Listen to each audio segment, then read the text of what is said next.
Your paycheck at 55 sits at $67,000. It's hovered around that mark, give or take, for most of your career.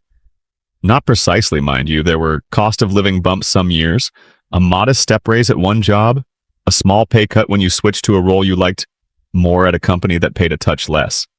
Average it all out across the decades, and the figure that lands is close enough to $67,000, which happens to be what you're making now. And in real terms, what you were making at 34 too. You're not a top earner. You're not in tech with stock options. You're not a doctor, an attorney, or someone whose startup got bought out. You're a project manager at a mid-sized logistics firm in a city that's neither pricey nor a bargain. Your employer covers your health insurance, you take your 2 weeks of vacation every single year without fail, and you pay $60 a month for a spot in the parking garage.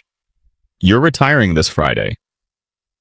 Not because of some dramatic event, not because the company downsized and offered a fat package. It's because 3 Sundays ago, you pulled up the spreadsheet you update every quarter, and the number at the bottom finally crossed a line you'd been tracking for 2 years. You sat with it a while, then called HR Monday morning and gave your notice for the end of the month. That number is $1.8 million, built from a $67,000 salary across 23 years of work in a career with no sudden leap forward, no stock windfall, no inheritance, no lucky break, nothing an outside observer would ever point to as the turning point.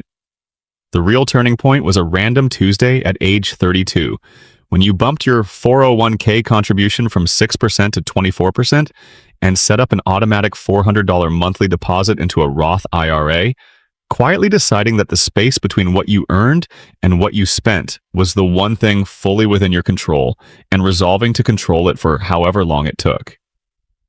It took 23 years.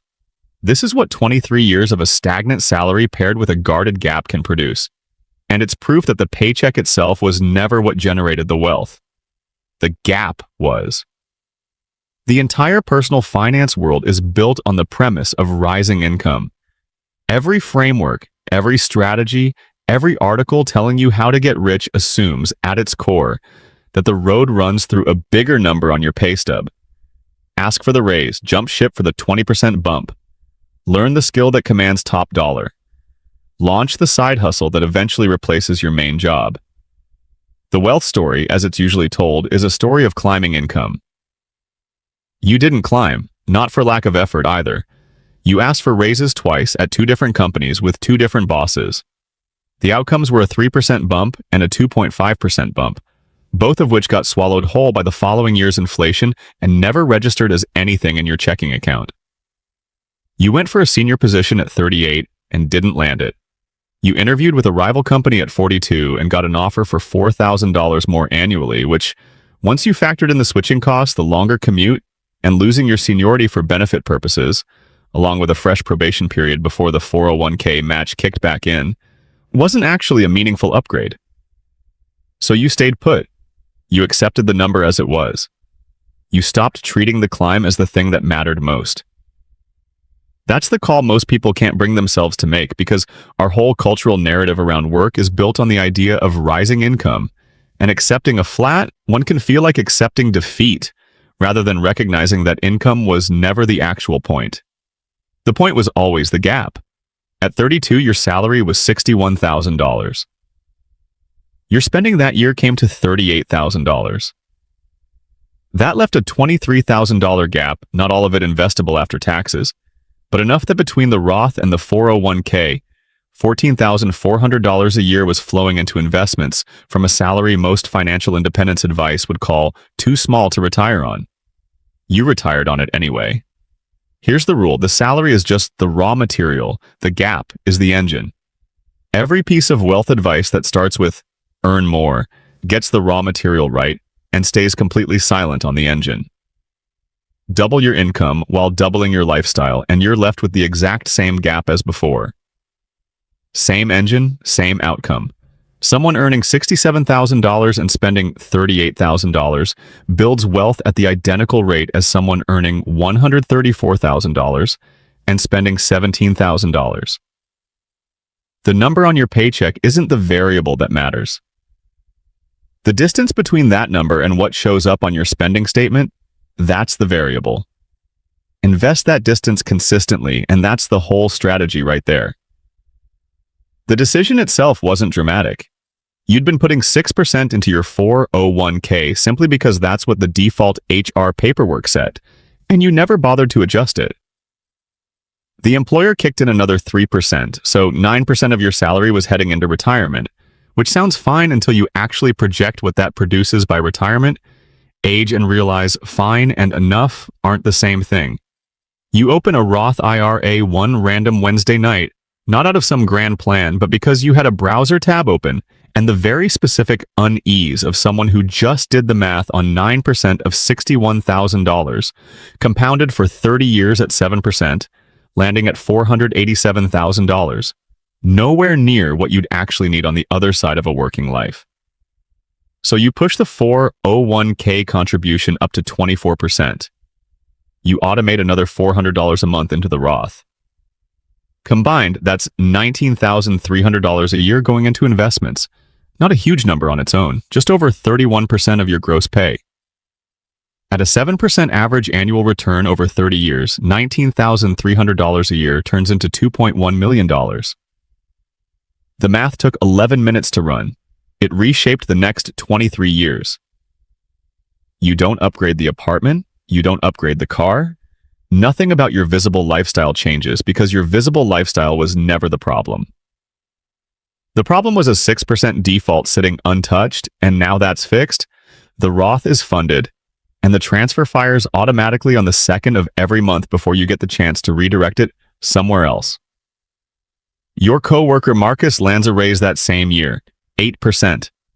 He buys a car to match the new salary and moves into a nicer apartment to match the car. By Christmas, he's stretched thin in that particular way people get stretched when their lifestyle grows faster than their paycheck does, credit card bridging the gap until the next payday lands.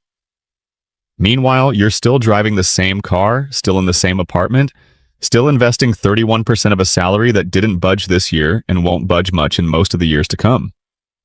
You're not ahead of Marcus yet.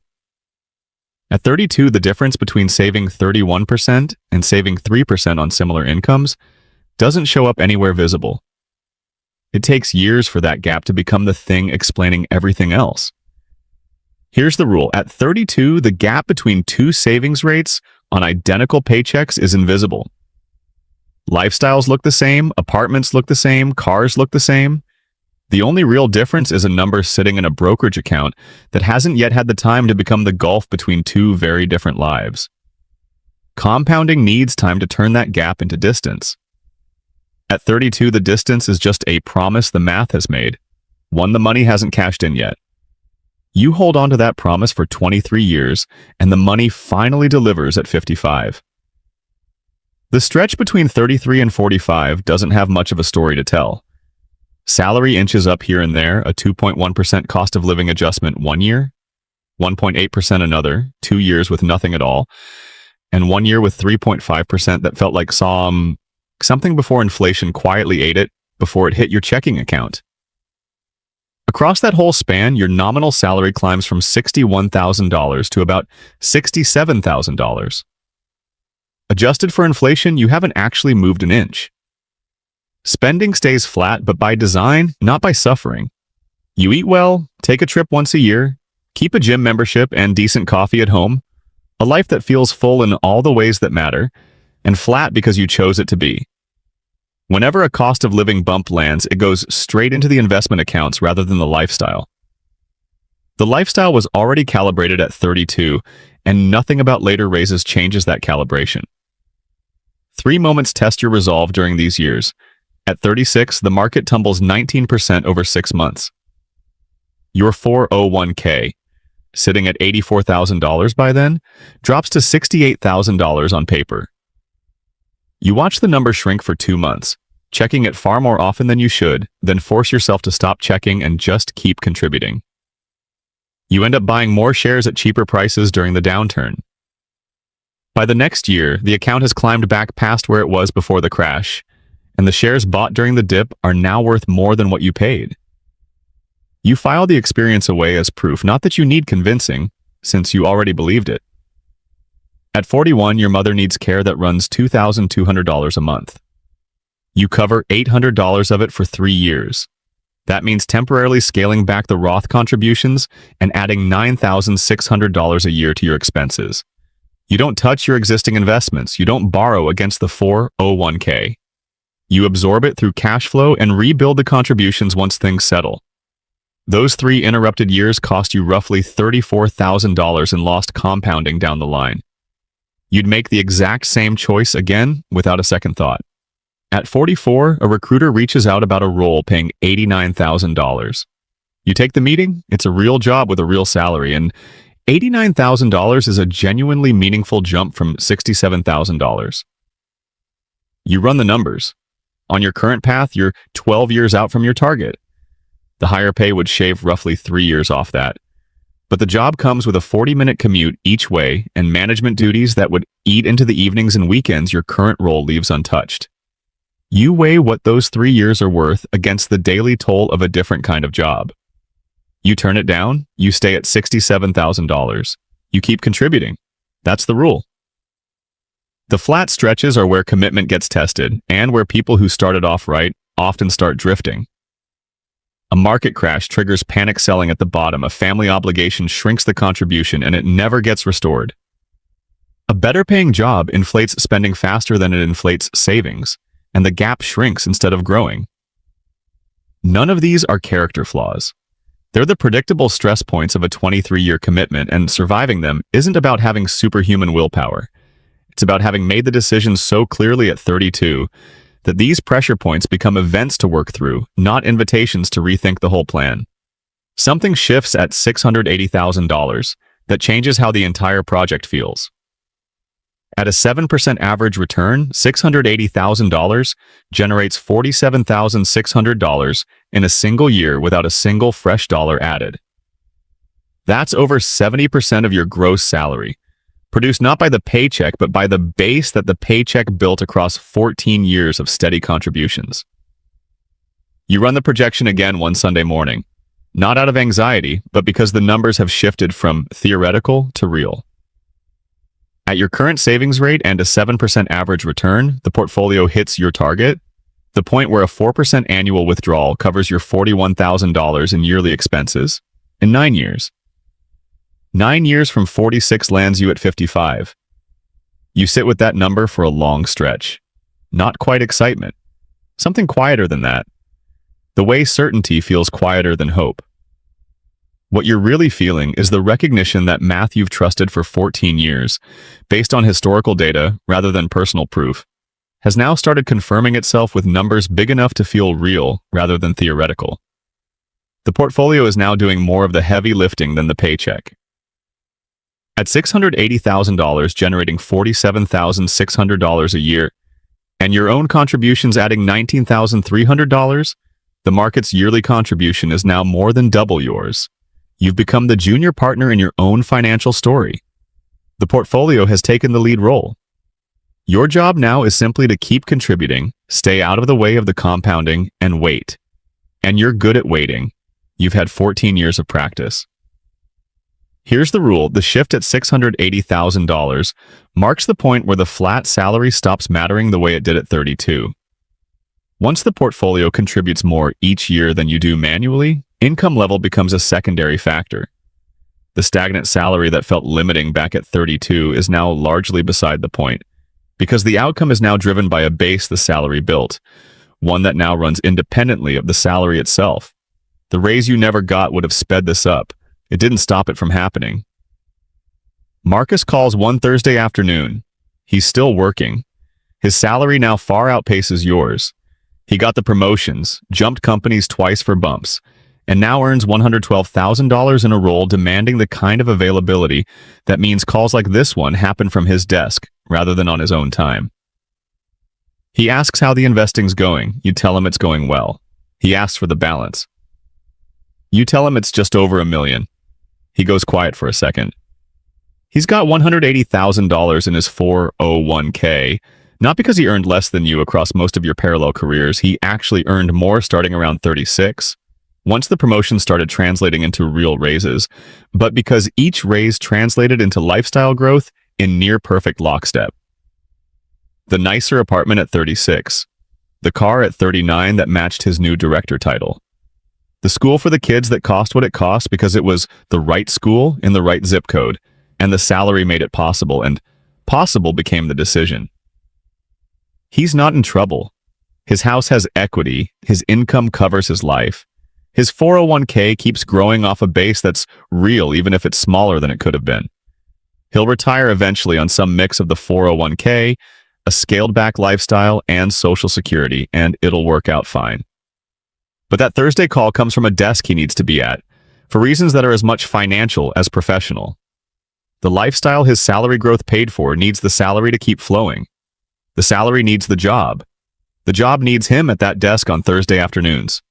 Your Thursday afternoons carry none of that weight. In 5 years, they won't carry any weight at all. He asks what he should do.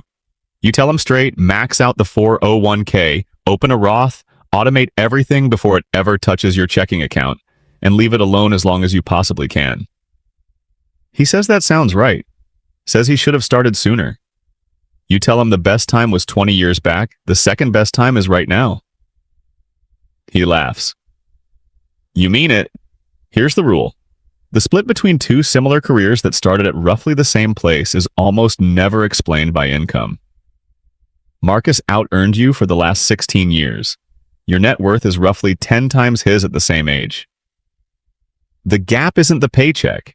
The gap is what happened to the paycheck the moment it grew, whether it went into the lifestyle or into the account. His lifestyle absorbed his growth the way sand absorbs the tide. Your account compounded yours the way time compounds anything left alone, long enough. Your last day lands on a Friday in September. You wrap up what you said you'd wrap up. You write the handover notes your replacement will need. You eat lunch at your desk, not out of obligation, just because a 23-year habit doesn't expire on the final day.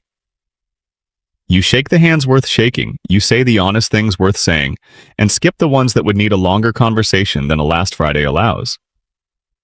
You drive home in the same car you've had for 7 years. You sit in the driveway a moment before heading inside, not really out of emotion, more the particular stillness of someone who's been aiming at one specific point for 23 years and has finally arrived, sitting in a driveway on a Friday afternoon with absolutely nowhere to be Monday that anyone else decided for you. The portfolio sits at $1.8 million. At a 4% withdrawal rate, that's $72,000 a year. Your yearly expenses run $43,000.